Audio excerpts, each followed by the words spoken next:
LSG versus ಪಿಬಿಕೆಎಸ್ ಐಪಿಎಲ್ನ ದುಬಾರಿ ನಾಯಕರ ಮುಖಾಮುಖಿ. ಲಖನೌ ಸ್ಪಿನ್ ಪಿಚ್ನಲ್ಲಿ ಬೇಯುತ್ತಾ ಪಂಜಾಬ್ ಬೇಳೆ. ಲಕ್ನೋ ಸೂಪರ್ ಜೈಂಟ್ಸ್ ಎಲ್ಎಸ್ಜಿ ಮತ್ತು ಪಂಜಾಬ್ ಕಿಂಗ್ಸ್ ಪಿಬಿಕೆಎಸ್ ತಂಡಗಳು ಐಪಿಎಲ್ 2025ರ 13ನೇ ಪಂದ್ಯದಲ್ಲಿ ಮುಖಾಮುಖಿಯಾಗಲಿವೆ.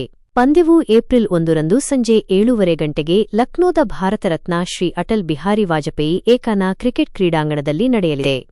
ಐಪಿಎಲ್ 2025ರಲ್ಲಿ ರಿಷಬ್ ಪಂತ್ ನೇತೃತ್ವದ ಲಕ್ನೋ ತಂಡಕ್ಕೆ ಇದು ಮೊದಲ ತವರಿನಲ್ಲಿ ಪಂದ್ಯವಾಗಿದೆ.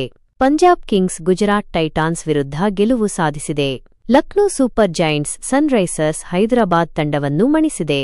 ಇಂದಿನ ಪಂದ್ಯದಲ್ಲಿ ಯಾರು ಗೆಲ್ಲುತ್ತಾರೆ ಎಂಬ ಕುತೂಹಲವಿದೆ.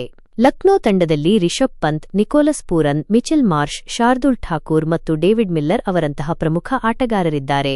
ಪಂಜಾಬ್ ತಂಡದಲ್ಲಿ ಯುಜ್ವೇಂದ್ರ ಚಹಾಲ್, ಶ್ರೇಯಸ್ ಅಯ್ಯರ್, ಅರ್ಷದೀಪ್ ಸಿಂಗ್, ಗ್ಲೆನ್ ಮ್ಯಾಕ್ಸ್ವೆಲ್ ಮತ್ತು ಮಾರ್ಕಸ್ ಸ್ಟೋಯ್ನಿಸ್ ಅವರಂತಹ ಸ್ಫೋಟಕ ಆಟಗಾರರಿದ್ದಾರೆ.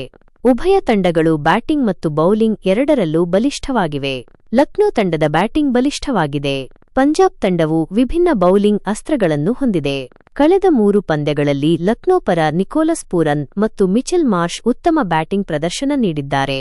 ಒಂದು ಪಂದ್ಯದಲ್ಲಿ ಗೆಲುವು ಸಾಧಿಸಿರುವ ಪಂಜಾಬ್ ಬೌಲರ್ಗಳಿಗೆ ಲಕ್ನೋ ಬ್ಯಾಟಿಂಗ್ ಕಟ್ಟಿಹಾಕುವುದು ಸವಾಲಾಗಿದೆ. ರಿಷಬ್ ಪಂತ್ ನೇತೃತ್ವದ ಲಕ್ನೋ ಆಡಿರುವ 3 ಪಂದ್ಯಗಳಲ್ಲಿ 2ರಲ್ಲಿ ಗೆದ್ದು 1ರಲ್ಲಿ ಸೋತು ಅಂಕಪಟ್ಟಿಯಲ್ಲಿ 3ನೇ ಸ್ಥಾನದಲ್ಲಿದೆ. ಶ್ರೇಯಸ್ ಅಯ್ಯರ್ ನೇತೃತ್ವದ ಪಂಜಾಬ್ ಆಡಿರುವ 1 ಪಂದ್ಯದಲ್ಲಿ ಗೆದ್ದು ಅಂಕಪಟ್ಟಿಯಲ್ಲಿ 5ನೇ ಸ್ಥಾನದಲ್ಲಿದೆ. ಹೆಡ್ ಟು ಹೆಡ್ ಐಪಿಎಲ್ ಇತಿಹಾಸದಲ್ಲಿ ಲಕ್ನೋ ಮತ್ತು ಪಂಜಾಬ್ 4 ಬಾರಿ ಮುಖಾಮುಖಿಯಾಗಿವೆ. ಲಕ್ನೋ ಸೂಪರ್ ಜೈಂಟ್ಸ್ 3 ಪಂದ್ಯಗಳಲ್ಲಿ ಗೆದ್ದಿದೆ. ಪಂಜಾಬ್ ಕಿಂಗ್ಸ್ 1 ಪಂದ್ಯದಲ್ಲಿ ಜಯ ಸಾಧಿಸಿದೆ. ಪಂಜಾಬ್ ಕಿಂಗ್ಸ್ ಮತ್ತೊಂದು ಗೆಲುವಿನ ನಿರೀಕ್ಷೆಯಲ್ಲಿದೆ.